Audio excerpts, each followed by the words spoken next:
Mood कैसा है आपका? फिट है? आपने मोदी जी का आज भाषण देखा? मोदी जी कहते हैं, सुनिए बात, सुनिए, मजेदार बात सुनिए। मोदी जी भाषण में कहते हैं हिंदुस्तान में कोई जात नहीं है, सिर्फ गरीब है। मोदी जी, अगर हिंदुस्तान में कोई जात नहीं है और सिर्फ गरीब है, तो आप अपने आप को 24 घंटा ओबीसी क्यों कहते हो?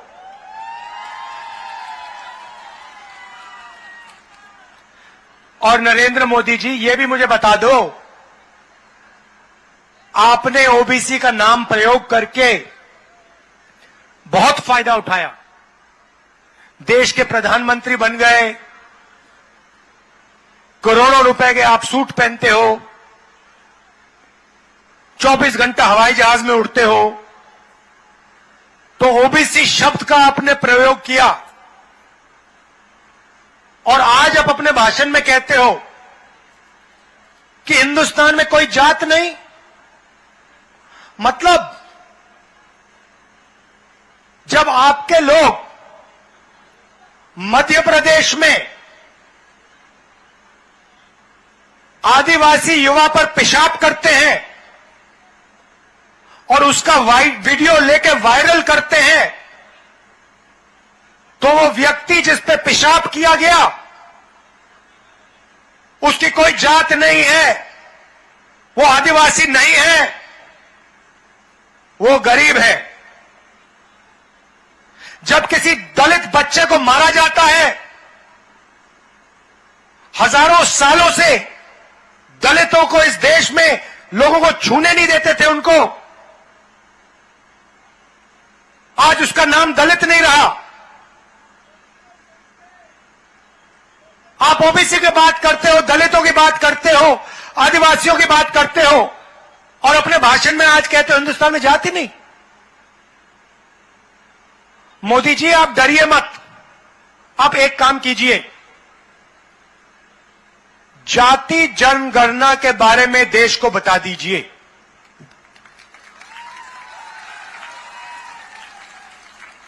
भाइयों और बहनों, यहां जो हमारे पिछड़े वर्ग के लोग हैं, आज नरेंद्र मोदी जी ने कहा है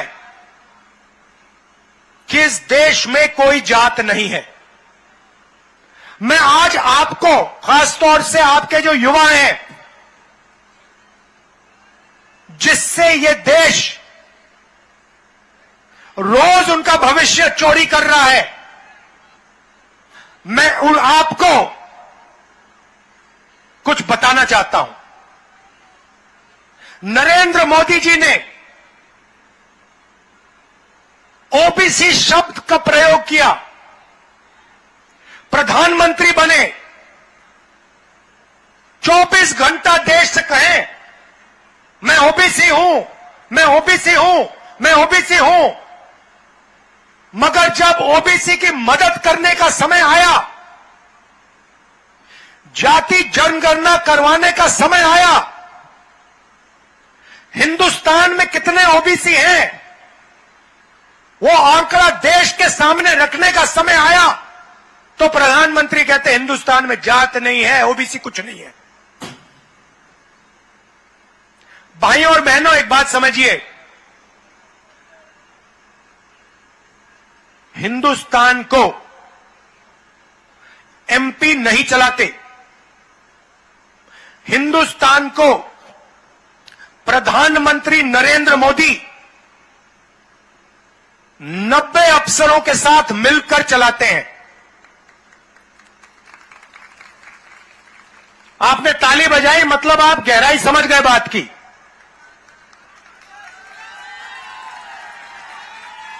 मतलब सवाल ये उठता है, नरेंद्र मोदी जी और 90 लोग आईएएस के अफसर, आईएफएस के अफसर, ये लोग चलाते हैं। अब मैंने सवाल पूछा, नरेंद्र मोदी से पूछा, नरेंद्र मोदी जी, आप ओबीसी की बात करते हो, मुझे बताओ 90 अफसरों में से ओबीसी अफसर कितने हैं? नरेंद्र मोदी उस दिन से ओबीसी शब्द का प्रयोग करना बंद कर दिए हैं। आज इतनी शर्म की बात है, आज प्रधानमंत्री देश को कहता है कि ओबीसी शब्द का कोई मतलब ही नहीं है, हिंदुस्तान में जाति नहीं है, सिर्फ गरीब है। नरेंद्र मोदी जी, गरीबों की क्या जात है? गरीब दलित हैं, गरीब पिछड़े हैं, गरीब आदिवासी हैं, ये गरीब हैं। आप शब्दों के पीछे मत छुपो, आप देश को बताओ जाति जनगणना कब करने जा रहे हो। अब भाइयों और बहनों, 90 लोग इस देश को चलाते हैं। नरेंद्र मोदी और 90 लोग, प्रधानमंत्री करोड़ों रुपए का सूट पहनते हैं। आप देख लीजिए, आपको एक ऐसा दिन नहीं मिलेगा पिछले 10 सालों में अगर नरेंद्र मोदी ने एक कपड़ा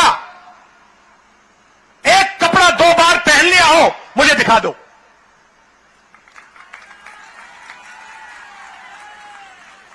नरेंद्र मोदी अपने आप को ओबीसी कहते हैं, 10 साल में उन्होंने एक कपड़ा 2 बार नहीं पहना। आप में से कोई एक व्यक्ति है जिसने 10 साल हर रोज अपना कपड़ा बदला हो? एक व्यक्ति है यहां पे? एक नहीं है। भाइयों और बहनों, नरेंद्र मोदी और 90 लोग इस देश को चलाते हैं। बजट का हर एक रुपया, हर एक पैसा नरेंद्र मोदी और ये 90 लोग डिसाइड करते हैं। आदिवासियों के लिए कितना पैसा आएगा? 90 लोग, नरेंद्र मोदी। आपकी शिक्षा में कितना पैसा जाएगा? 90 लोग, नरेंद्र मोदी। सेना को कितना पैसा मिलेगा? 90 लोग, नरेंद्र मोदी। पीने के पानी में कितना बजट का पैसा जाएगा? 90 लोग, नरेंद्र मोदी। अब राहुल गांधी पूछ रहा है 90 लोगों में से ओबीसी कितने, दलित कितने, आदिवासी कितने? और जैसे मैंने यह सवाल पूछा, नरेंद्र मोदी कहता है जाति कुछ नहीं है हिंदुस्तान में। भाइयों और बहनों, 90 में से 3 ओबीसी, 3 आदिवासी। फिर से सुन लीजिए, 90 में से 3 ओबीसी, 3 आदिवासी। और मजे की बात सुनिए, अगर हिंदुस्तान के बजट में 100 रुपए खर्च किए जाते हैं, 100 में से 5 रुपये का निर्णय ओबीसी अफसर लेते हैं। हिंदुस्तान की सरकार लाखों करोड़ रुपए खर्च करती है, ओबीसी अफसर सिर्फ 5% बजट का पैसा के बारे में निर्णय लेती है। अब यहां पे ओबीसी लोग, युवा चौंक गए होंगे, हमारी आबादी 5% तो नहीं है, ओबीसी की आबादी 50% से कम नहीं है। तो अगर ओबीसी की आबादी 50% से कम नहीं है, तो फिर उनकी हिस्सेदारी 5% क्यों है? नरेंद्र मोदी जी, पहला सवाल। दूसरा सवाल, आदिवासियों की आबादी 12%। भाइयों और बहनों, आदिवासी युवाओं, आप जानते हो कि 90 अफसरों में से वो जो 3 आदिवासी अफसर हैं, वो हिंदुस्तान के बजट का कितना निर्णय लेते हैं? मैं आपको अभी जो बताने जा रहा हूं, यह शर्म की बात है, यह आदिवासियों पर अपमान है। भाइयों और बहनों, आदिवासी युवाओं, अगर हिंदुस्तान की सरकार 100 रुपए खर्च करती है तो उसमें से आदिवासी अफसर 10 पैसे का निर्णय लेते हैं। भाइयों और बहनों, 100 रुपए में से 10 पैसे आदिवासी अफसर डिसाइड करते हैं। मतलब 0.01% बजट का आप लोग डिसाइड करते हो। अब जैसे ही मैंने ये बात उठाई, आदिवासियों को वनवासी कहने वाले लोग एकदम कहते हैं इस देश में कोई जात नहीं, इस देश में सिर्फ गरीब है। भाइयों और बहनों, वनवासी का मतलब जानते हो आप? कोई बता सकता है मुझे यहां पे वनवासी का क्या मतलब होता है? कोई बता सकता है? अच्छा, आदिवासी का क्या मतलब होता है? बताइए बताइए, आप बताइए, आदिवासी का क्या मतलब होता है? मैं आपको बताता हूं।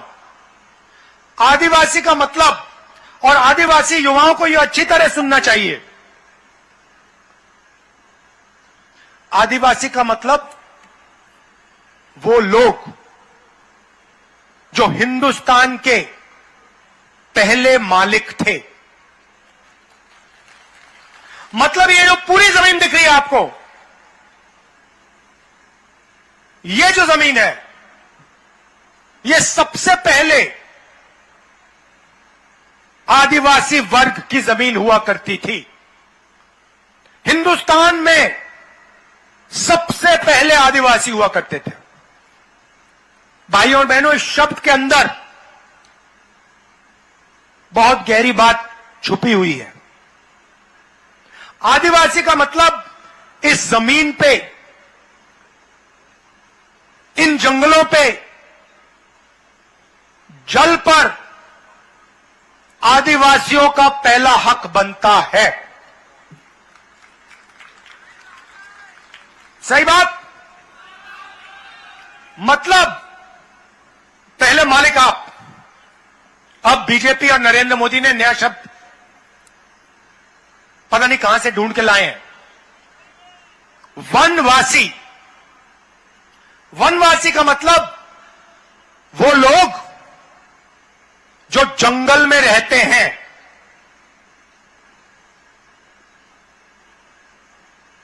आपने वीडियो देखा होगा, मध्य प्रदेश वाला देखा आपने, जिसमें बीजेपी के नेता आदिवासी युवा पर पेशाब कर रहा है। आपने देखा है? देखा ना? उस वीडियो को बीजेपी के लोगों ने वायरल किया। वो वीडियो दिल्ली तक पहुंच गया था, मैंने देखा उसको।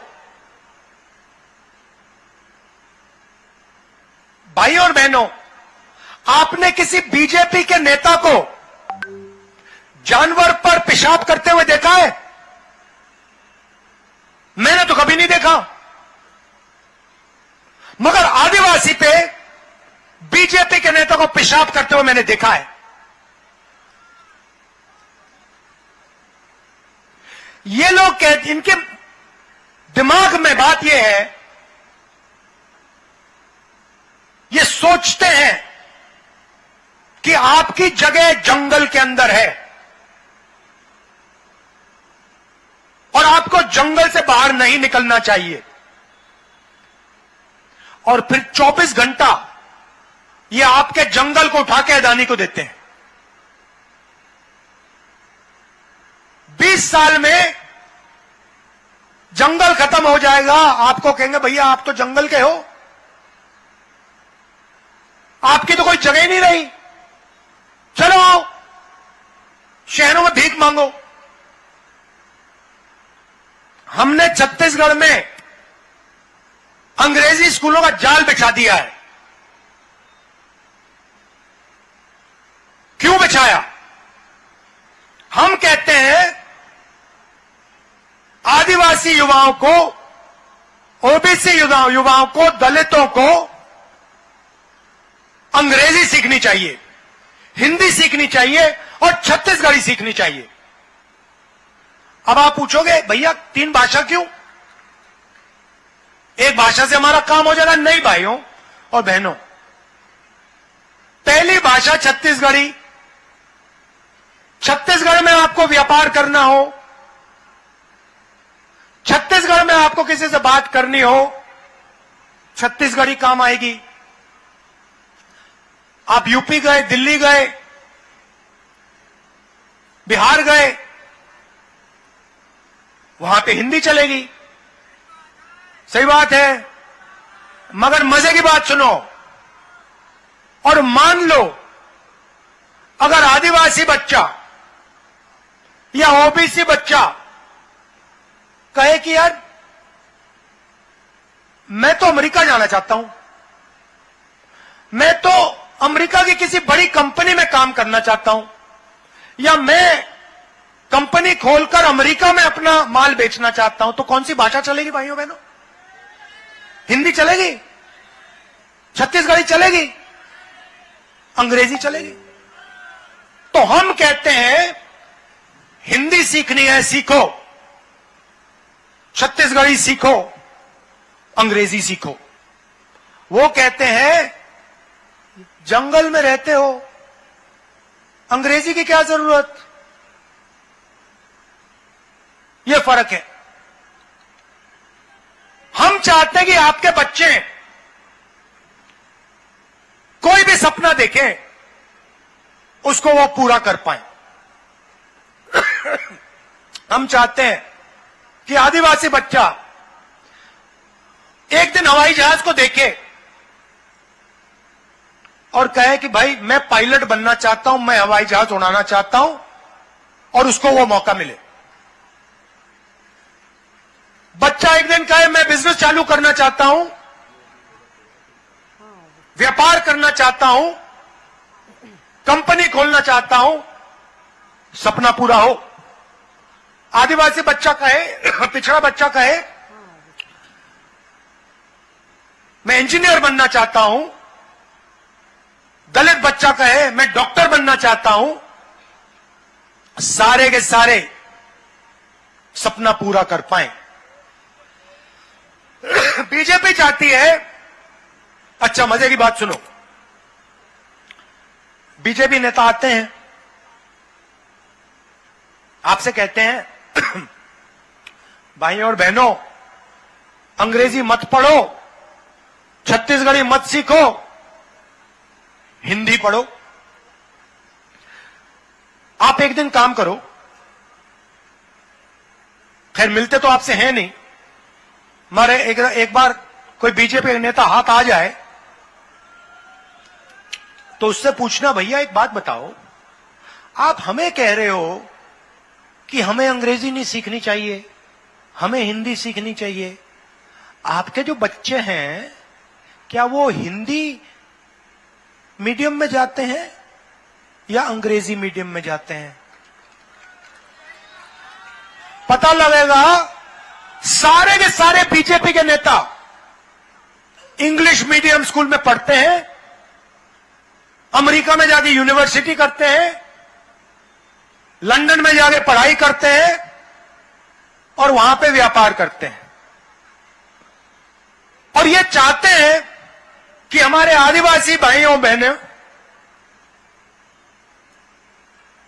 ओबीसी बच्चे, दलित बच्चे को यह मौका ना मिल जाए। ये उनमें हम में फर्क है। अब मैं आपसे पूछता हूं, वो समय आपको याद होगा जब छत्तीसगढ़ में आदिवासियों पर गोली चलती थी, जब आपके बच्चों को इनकाउंटर किया जाता था, आपको याद है वो समय जब बीजेपी का यहां राज था? बीजेपी का राज था तो तेंदुपत्ता कितने का मिलता था? कितने का देते थे आप? 2000 रुपए का। आज कितने का है? 4000। और हम आपको 4000 रुपए बोनस देने जा रहे हैं उसके लिए। अब नरेंद्र मोदी जी कहते हैं, नहीं कि आपने क्या कहा? शब्द मोदी की गारंटी। मोदी की गारंटी बोली ना? मोदी की गारंटी का मतलब 100% झूठ है। जो भी प्रधानमंत्री कह रहा है, मैं आपको गारंटी लेके कह सकता हूं कि झूठ बोल रहा है। जो आदमी देश को कह सकता है कि इस देश में जात ही नहीं है, मैं गारंटी के कह रहा हूं, सारे के सारे शब्द जो उनके मुंह से निकल रहे हैं वो झूठ है। 15 लाख रुपए हर बैंक अकाउंट में, सच या झूठ? नोटबंदी से काला धन मिट जाएगा, सच या झूठ? किसान बिल से किसानों का फायदा होगा, सच या झूठ? जीएसटी से छोटे व्यापारियों का फायदा होगा, सच या झूठ?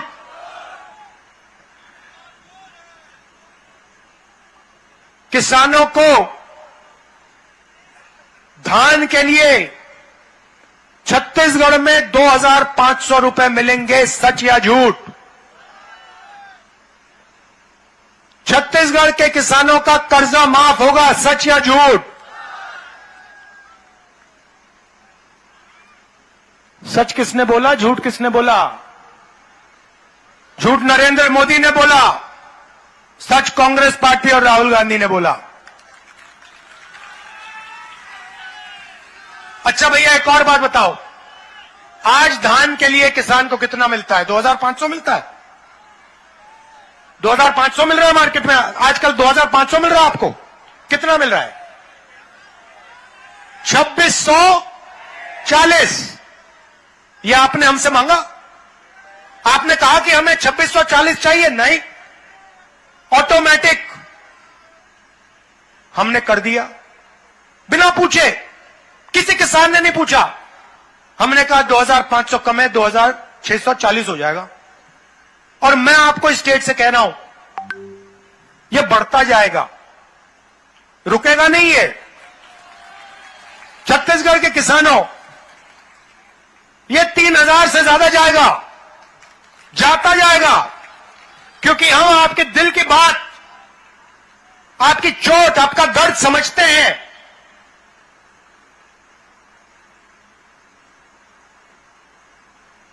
इसलिए यह बढ़ता जाएगा। 23,000 करोड़ रुपए हमने छत्तीसगढ़ के किसानों को किसान न्याय योजना में दिया है। भाई और बहनों, आपने मांगा नहीं, आपने हमें यह नहीं कहा कि 23,000 करोड़ रुपए छत्तीसगढ़ के किसान को दो। नहीं, हमने कहा नहीं भैया, हमें देना है। क्यों, मैं बताता हूं। हम जानते हैं, जब हम छत्तीसगढ़ के किसान के जेब में 2500 रुपए डालते हैं, तो छत्तीसगढ़ का किसान उस पैसे को गांव में खर्च करता है। अमेरिका में खर्च नहीं करता, जापान में खर्च नहीं करता, अदानी जैसे दुबई में खर्च नहीं करता। छत्तीसगढ़ के गांव में किसान उसका प्रयोग करता है। हम आज 7,000 रुपए मजदूर को दे रहे हैं, चुनाव के बाद 10,000 रुपए हो जाएगा, लिख लो। क्यों? क्योंकि हम जानते हैं, जब हम किसान के जेब में पैसा डालते हैं, मजदूर के जेब में पैसा डालते हैं, वो एकदम जाके उस पैसे को खर्च करता है। कहां खर्च करता है? शहरों के छोटे छोटे कस्बों में, गांव की छोटी सी दुकानों में। पैसा सीधा छोटे दुकानदार के पास जाता है और गांव की और छोटे शहरों की अर्थव्यवस्था चालू हो जाती है, सबको फायदा होता है। जब नरेंद्र मोदी जी की सरकार आती है, रमन सिंह की सरकार आती है, वो किसान को 1 रुपया नहीं देते, मजदूर को 1 रुपया नहीं देते, मनरेगा बंद कर देते हैं। वो कॉन्ट्रैक्टर्स को, अरबपतियों को पैसा देते हैं, अदानी जी को पैसा देते हैं। कॉन्ट्रैक्टर्स, बड़े बड़े कॉन्ट्रैक्टर्स क्या करते हैं? पैसे को लंदन भेज देंगे, जापान भेज देंगे, अमेरिका भेज देंगे, आपको कोई फायदा नहीं होता। हम गरीबों को पैसा देते हैं, किसानों को देते हैं, मजदूरों को देते हैं। और जब हम किसानों, मजदूरों को देते हैं, छोटे व्यापारियों को मिलता है। यहां छोटे व्यापारी भाई हैं, मुझे बता दो, जीएसटी से फायदा हुआ?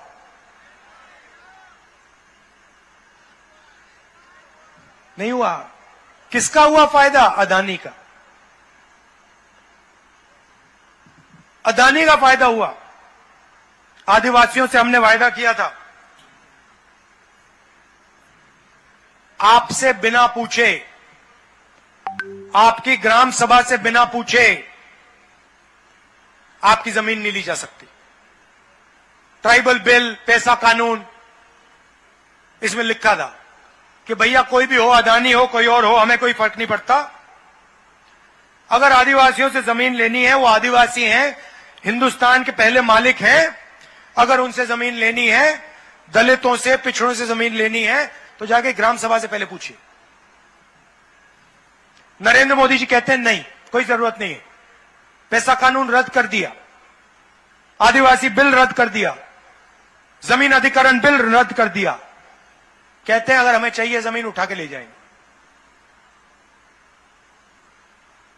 छत्तीसगढ़ में बिना पूछे जमीन नहीं ली जा सकती, कर्नाटक में बिना पूछे जमीन नहीं ली जा सकती, राजस्थान में नहीं ली जा सकती, हिमाचल में नहीं ली जा सकती। क्यों? क्योंकि कांग्रेस पार्टी की सरकार। भाई और बहनों, गुजरात में अदानी को जितनी भी जमीन चाहिए, जितनी भी जमीन, लाखों एकड़ जमीन चाहिए, लाखों एकड़ लो, कोई ग्राम सभा से पूछने की जरूरत नहीं। वहां पे उन्होंने मूर्ति बनाई, सारे आदिवासियों से बिना कोई कॉम्पनसेशन, बिना कुछ पूछे जमीन उठा के ले गए। अदानी जी को पकड़ा दी, स्टैचू बनाने में लगा दी। स्टैचू बनाओ,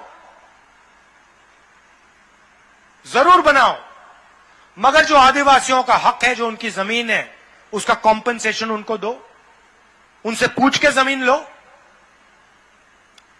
ये उनकी सोच में, हमारी सोच में फर्क है। अब देखिए, आखिरी बात मैं आपसे कहना चाहता हूं, यहां पे नंद कुमार पटेल जी के बेटे चुनाव लड़ रहे हैं। इधर आओ, देखो। अब मैं आपको एक चीज बताना चाहता हूं, और ये बात आप अच्छी तरह सुनो और समझो।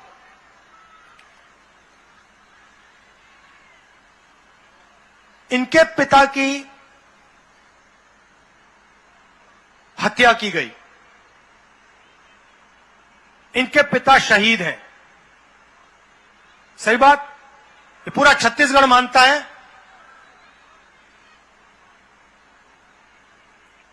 अगर इनके पिता की मृत्यु नहीं होती तो इनके पिता आज चीफ मिनिस्टर होते। यह सच्चाई है। अब मैं आपको इनके पिता के बारे में कुछ कहना चाहता हूं। मैंने कांग्रेस पार्टी में बहुत नेता देखे हैं, बहुत नेता देखे हैं। नंद कुमार पटेल कांग्रेस पार्टी का एक सबसे अच्छा सिपाही था।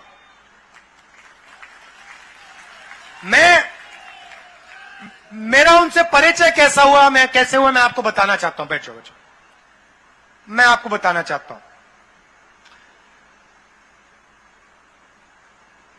जब भी मुझसे कोई मिलने आते थे या आते हैं तो मैं थोड़ा उनके बारे में थोड़ा सा इंफॉर्मेशन ले लेता हूं, रिपोर्ट लिखवा लेता हूं, पता लगाता हूं ये है कौन। और अगर मुझे वो व्यक्ति अच्छे लगे तो मैं थोड़ा और चेक कराता हूं। तो जब नंद कुमार पटेल जी मुझसे मिले पहली बार, मुझे उनमें गहराई दिखी। तो मैंने अपने ऑफिस के लोगों से कहा कि देखो एक काम करो, नंद कुमार पटेल के बारे में उनकी थोड़ी हिस्ट्री जो है, कांग्रेस में कैसे आए, क्या क्या काम किया, विचारधारा के लिए लड़ते हैं, यह पता लगा के मुझे बताओ। उन्होंने रिपोर्ट लिखी। रिपोर्ट में क्या लिखा था मैं आपको बताना चाह रहा हूं। रिपोर्ट में लिखा था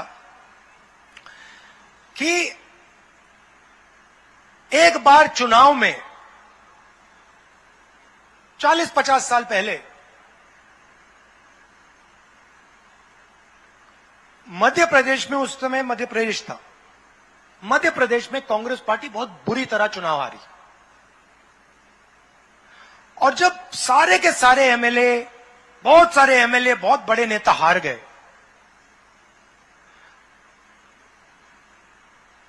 तो कांग्रेस के जो सीनियर नेता थे, इंदिरा गांधी जी थी, उन्होंने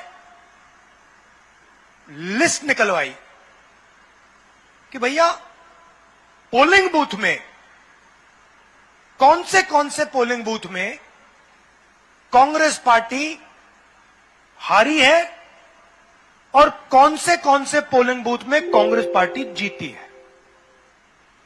तो आंकड़े निकाले गए और एक पोलिंग बूथ में पूरे प्रदेश में कांग्रेस पार्टी हार गई। एक पोलिंग बूथ में 100% वोट कांग्रेस को मिला।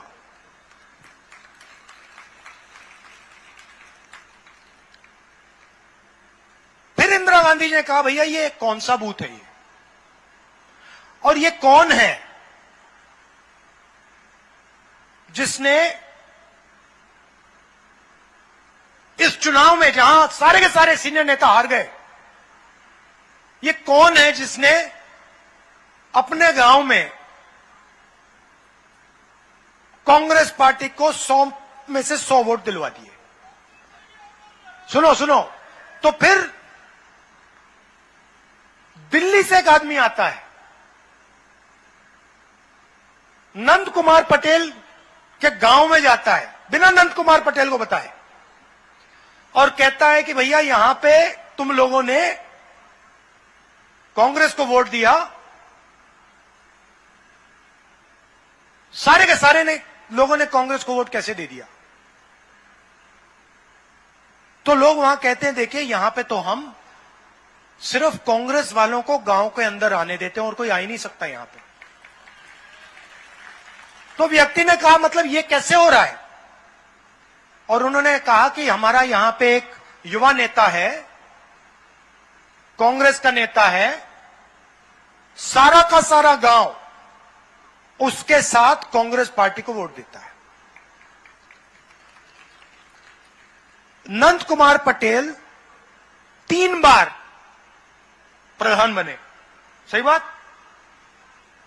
भाइयों और बहनों, आप जानते हो कि लोकसभा का चुनाव 3 बार जीतना आसान होता है, विधानसभा का चुनाव 3 बार जीतना आसान होता है, मगर प्रधानी का चुनाव 3 बार जीतना मुश्किल होता है। कितनी बार एमएलए का चुनाव लड़े वो? कितनी बार जीते? 3 बार प्रधानी, 3 बार जीते। 5 बार एमएलए का चुनाव, 5 बार जीते। और खून में कांग्रेस पार्टी की विचारधारा थी।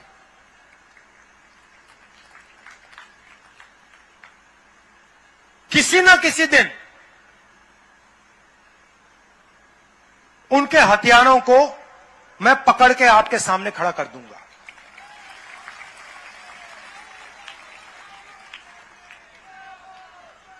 यह मैं आपसे इसलिए कह रहा हूं क्योंकि नंद कुमार पटेल के साथ अन्याय हुआ। मैं आमतौर से चुनाव के भाषण में ऐसी बात नहीं बोलता हूं। मैं ये बात आपके सामने इसलिए रख रहा हूं क्योंकि नंद कुमार पटेल के बेटे चुनाव लड़ रहे हैं और मैं चाहता हूं कि आप इनको भारी बहुमत से पूरा दम लगा के यहां चुनाव जिताएं। धन्यवाद। जय हिंद।